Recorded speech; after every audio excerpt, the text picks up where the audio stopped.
This is your chance. Handang-handa na ang audience natin para ilabas mo talaga lahat ng galit mo. Thank you. Go ahead. Thank you, Hailey. Thank you. Alam nyo, as a content creator, buwisit na buwisit ako sa mga posts na laging may kasamang mga sound effects. And at the moment, ang daming mga content creator talaga. Ang daming iba-ibang mga content creator na lahat ng post nila, nilalagyan nila ng mga sound effects. Nakakabwisit!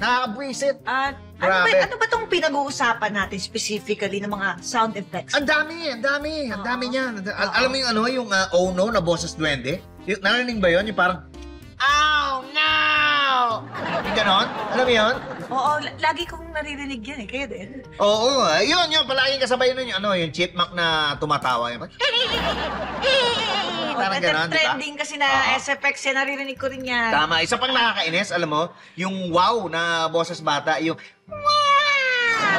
Parang ganon, di ba? Oo, sikat na sikat yan Pero, teka, pwede mo bang i-share sa audience natin kung bakit natitrigger ka dun sa mga sound effects na yan? Well, alam mo, Hailey, wala naman talaga akong problema sa mga sound effects. Per se, ang kinabibisitan ko ay yung reason kung bakit naglalagay ng sound effects. And by that, anong ibig mong sabihin?